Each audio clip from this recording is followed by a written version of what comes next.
Okay, Dan, so to compare this to a more 19th century mouthpiece, can you give me the mouthpiece that's in the lead pipe there? The lead pipe? That's it, yeah. So this is actually a facsimile or a copy of a mouthpiece that was a Courtois mouthpiece. And you can see that it's very, very funnel shaped, and it makes a very modulated or a softer sound.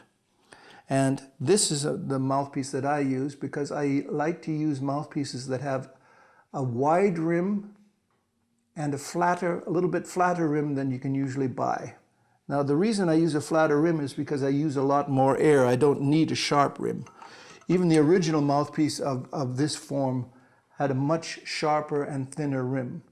In the old days, they used to use a lot more pressure when they played from out and too little pressure from inside.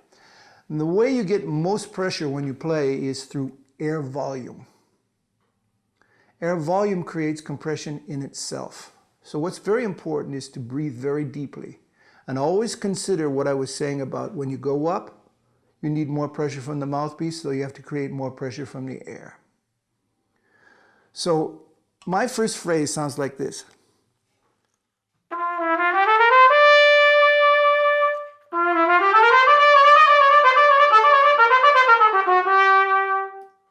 Every time I go up, I make a crescendo. When I go down, I make a diminuendo. That allows me to support the embouchure and maintain the equilibrium, pressure from inside and pressure from outside. This is a very, very basic and very important principle. Every note that goes up needs more pressure from the mouthpiece because the skin must be tightened, like how the skin of a drum goes over the drum itself, like a timpani. When you push the pedal down on a timpani, it tightens the skin over the whole rim of the timpani. With the cornet, it's very similar, or the trumpet, it's the same, very, very similar. You can tighten the facial muscles up, but it's only to resist and be able to withstand the pressure from the mouthpiece that comes. So when I work with someone as sensitive and intelligent as Daniel Delgado, I can ask him, please, Danny, play with as much dynamic contour as possible. Because when I come in, I'm going to be doing that too, and then our music fits together. That means when he goes up, he has to make a crescendo. And each note that's higher has more intensity. Also, just play a chromatic scale from down going up.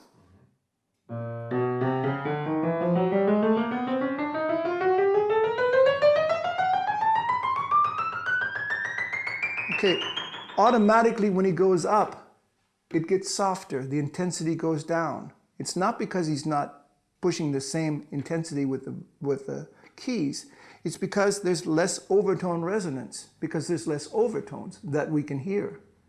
So the only way for him to maintain an intensity that goes up is to do that once again, start softer, lower, and make a crescendo going up.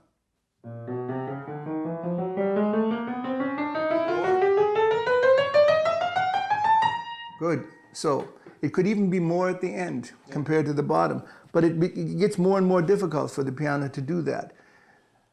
With the piano, he can compensate because he can play chords that have more than one note, and therefore he's playing 3 notes to my 1, and it maintains the equilibrium that way.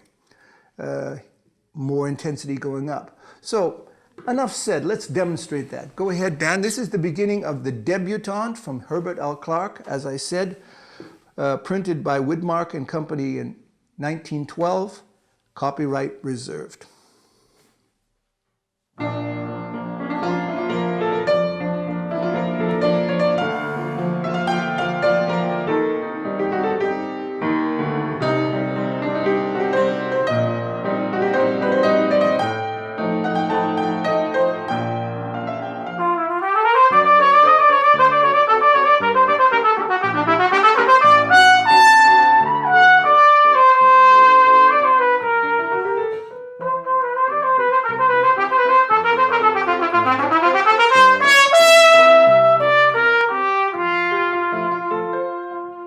So I'd like to try that again because I'm sure we can do it better. As soon as you put a camera in somebody's face or a microphone on, it makes them nervous. It's only natural. The first time is one thing, the second time is even more. Let's see if we can try to exaggerate this a little bit more and more the contour. And I'd like to also make a few differences in the tempo. Music is not always a march. And expressive music has sometimes accelerandos and retardandos. That means gets faster and slower within a tempo and within a pulse that allows you to even have more expression and more intensity. So why don't you play a little bit more, or may I ask you please to play a little bit more free in terms of the intensity and also the speed of the phrase.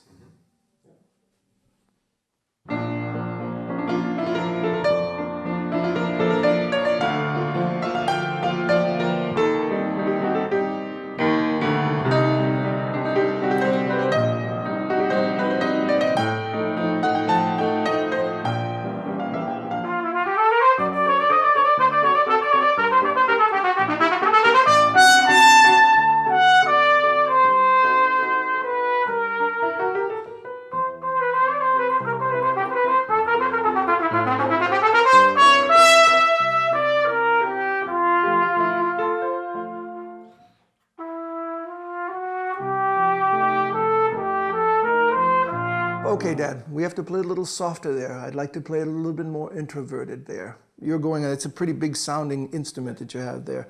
I would like to play a little softer. Of course, I played a little louder as soon as you play louder, but I'd like to play a little softer there. So you get the idea of a little bit more, the listener, you, my friend, in TV land or wherever you want to call yourself. Hi. The idea is that there is no very set structure. Even there is no set dynamic. If it says mezzo forte starts at mezzo piano or even piano and can go up to forte within the phrase.